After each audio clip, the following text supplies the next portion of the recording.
Hello friends, welcome to MK knowledge and awareness. तो आज हम बात करेंगे कि कैसे कोविड-19 की वजह से, इस क्राइसिस की वजह से आउटसोर्स बिजनेस इंडिया में कम हो रहा है या कैसे आउटसोर्स बिजनेस जो है इम्पैक्ट कर रहा है, या इसमें देखा जाए एक बहुत ही बड़ा डाउनफॉल देखा गया है सिंस जब से ये क्राइसिस शुरू हुआ है। तो अगर हम बात करें एक सिंपल एग्जांपल लेकर कि जो इस क्राइसिस की वजह से आउटसोर्स बिजनेस पे इम्पैक्ट हुआ, वो एक बहुत ही सिंपल लॉजिक के थ्रू मैं आपको समझाता हूँ कि अगर कंपनी यूनाइटेड स्टेट्स की है और कोई भी XYZ कंपनी ये अपने एग्जीक्यूटिव को 15,000 या $20,000 की सैलरी देती है, तो उसे अगर वो आउटसोर्स करती है किसी और कंट्री में, वहाँ पे उसे जो है पैसा डॉलर्स में नहीं, उसे अपनी नॉर्मल उस पर्टिकुलर कंट्री की करेंसी के अकॉर्डिंग देना होता है। दूसरी चीज़, $15,000 की सैलरी पे अगर वो कोई एग्जीक्यूटिव अपनी कंट्री में रखते हैं तो वहाँ पे दूसरी कंट्री पे आउटसोर्स करने के बाद वो इतना ह्यूज अमाउंट नहीं देंगे पर एग्जीक्यूटिव। दूसरी चीज़ ये है कि अगर पर एग्जीक्यूटिव वो 15,000 रुपीज़ हमारी कंट्री के हिसाब से अगर वो पे कर रहे हैं, तो वो total number of working hours पे करेंगे। अगर कोई भी वर्किंग आवर कम होता है, जैसे एक एग्जीक्यूटिव की बात करें हम कि अगर उसका वर्किंग आवर पूरे मंथ का 20 घंटे कम हो जाता है, तो वो 20 आवर्स का जो वर्किंग आवर का जो डाउनफॉल है वो इम्पैक्ट करेगा आउटसोर्स आने की अमाउंट पर, आउटसोर्स के अमाउंट पे इम्पैक्ट करता है। उसके अलावा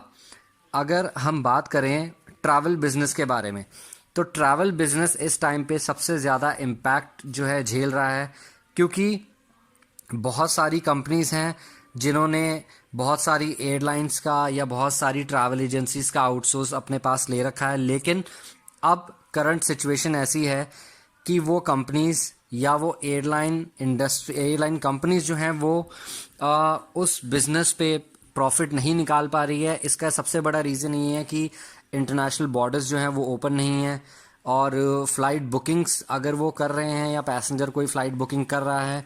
तो उस पे बुकिंग करने के बाद बहुत सारी कैंसलेशंस हो रही हैं, बहुत सारे इश्यूज आ रहे हैं कि इंटरनेशनल बॉर्डर्स ओपन ना होने की वजह से फ़्लाइट्स कैंसिल हो रही हैं। और अगर कोई भी एयरलाइन वीकली 4 बार ऑपरेट कर रही थी, वो आज की डेट में वीकली सिर्फ 1 या 2 बार ही ऑपरेट कर पा रही है। उसका सबसे बड़ा रीज़न यही है कि इस सिचुएशन में ज़्यादा फ़्लाइट्स नहीं चलाई जा सकती, बिकॉज़ अगर वो ज़्यादा फ़्लाइट्स फ्लाई करते हैं तो उनका रेवेन्यू जो है वो कम जनरेट हो रहा है। दूसरी बात, उस पर एक्सपेंस ज़्यादा होगा, बिकॉज़ कोई भी किसी भी पर्टिकुलर एयरलाइन को फ्लाई करने के लिए ATF की पेमेंट करनी पड़ती है,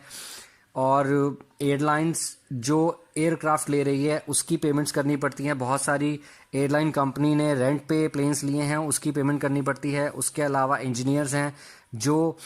एयरक्राफ्ट के इश्यूज़ को रिजॉल्व करते हैं, उनकी सैलरीज। उसके अलावा रडार सिस्टम्स जो हैं बहुत ही कॉस्टली होते हैं, तो उसका एक्सपेंस निकालना बहुत ही मुश्किल होता है। इसीलिए आज की डेट में जब कोई कंपनी अपना प्रॉफिट ही नहीं निकाल पा रही है, तो वो आउटसोर्स बिजनेस क्यों देगी, हमारी कंट्री को वो आउटसोर्स क्यों करेगी अपना बिजनेस। इस टाइम पे सबसे बड़ा इम्पैक्ट यही हो रहा है कि अगर कोई भी कंपनी अपनी कंपनी को ही नहीं बचा पाएगी, रेवेन्यू जनरेट नहीं कर पाएगी, तो वो दूसरी कंपनी को ऑब्वियसली आउटसोर्स नहीं करेगी। क्योंकि अगर वो आउटसोर्स करती है तो उसे वो अमाउंट देना पड़ेगा उनके total number of working hours के हिसाब से, उनके एक्सपेंसेस के हिसाब से, क्योंकि ऑफिस के भी एक्सपेंसेस हैं। और अगर किसी भी कंपनी का आउटसोर्स का जो बिज़नेस है, अगर वो हमें देना है, ऑफ़र करना है उन्हें, तो बहुत सारा अमाउंट हमें जो है होल्ड पे भी रखना पड़ता है, ताकि कोई भी कंपनी अगर किसी भी हालात में एम्प्लॉयज़ को जो है अगर लीव विदाउट पे या फिर किसी भी तरीके से कहे सैलरी नहीं दे पाती है, तो अमाउंट जो है जितने दिन की पेंडिंग है वो एटलीस्ट उन्हें दे पाए। तो ये बहुत सारे इम्पैक्ट्स हैं, छोटे छोटे इम्पैक्ट्स हैं जो आज की डेट में आउटसोर्स बिजनेस को ये इम्पैक्ट हैं, हम कोविड-19 क्राइसिस को लेकर झेलना पड़ रहा है। उसके अलावा अगर हम बात करें, बहुत सारे ऐसे बिजनेस हैं जैसे फूड चेन्स हैं, बहुत सारी जो है रेस्टोरेंट्स हैं बड़े बड़े जो हैं, जैसे हम कहें पिंड बलूची है, ये एक बहुत बड़ा रेस्टोरेंट है, बहुत ही सारी ब्रांचेस हैं इसकी। और बहुत बड़े फूड जॉइंट्स हैं जैसे हल्दीराम, बीकानेर वाला, क्योंकि इन सब के पास भी रेवेन्यू कहाँ से जनरेट होगा, क्योंकि इस टाइम पे कोई भी रिस्क नहीं लेना चाहता है बाहर से खाना खाने को लेकर। हर कोई अपने घर पे ही अपने हाथ से खाना बना के खाना चाहता है ताकि वो एक सेफ लाइफ को फील कर सके। और यही एक सबसे बड़ा रीज़न है कि अब इस तरीके के जो बिजनेस पे इम्पैक्ट भी पड़ रहा है, क्योंकि किसी भी रेस्टोरेंट की फ्रेंचाइजी अगर लेनी है, आपको परचेज करनी है या उसका टैग लेना है, तो obviously that is kind of outsource. अब कोई भी इंसान इस टाइम पे आउटसोर्स अगर ले रहा है या कोई भी कंपनी दूसरे किसी कंपनी को आउटसोर्स कर रही है अपना बिजनेस, तो इस टाइम पे कैसे करेगी, क्योंकि रेवेन्यू जनरेट नहीं हो रहा। अपनी कंपनीज में ही एम्प्लॉयज़ को सैलरी देना बहुत मुश्किल हो रहा है, इसीलिए वो किसी और को आउटसोर्स नहीं करेंगे, क्योंकि अगर वो आउटसोर्स करते हैं तो ऑब्वियसली उन्हें भी बहुत पैसा देना पड़ता है, मशीनरीज देनी पड़ेगी और बहुत सारी चीज़ें होती हैं, बहुत सारी फॉर्मेलिटीज़ होती है जो पूरी करनी पड़ेगी, जो अभी इस करंट सिचुएशन में पॉसिबल नहीं है। तो इस टाइम पे आउटसोर्स बिजनेस इम्पैक्ट होना बहुत ही नॉर्मल है।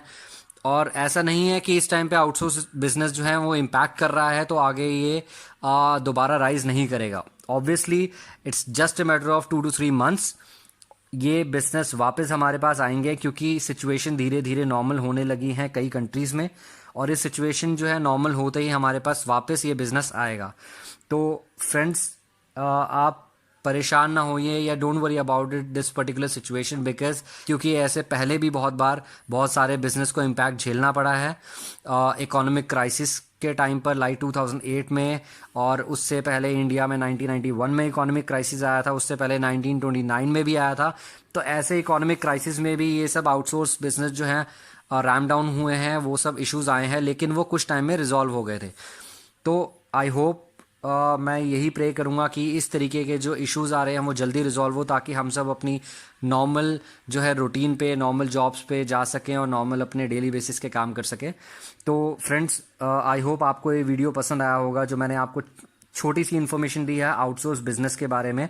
एंड मैं ट्राई करूँगा कि अपनी नेक्स्ट वीडियो में आपको वर्ल्ड इकोनॉमी के बारे में क्या इश्यूज़ आ रहे हैं, स्टेबिलिटी नहीं है, करंट सिचुएशन के हिसाब से, 2008 की क्राइसिस के हिसाब से, या 1929 और 30 के क्राइसिस के हिसाब से आपको इलैबोरेट करने की कोशिश करूँगा। तब तक के लिए this is Manish Tahim signing off. Thank you very much.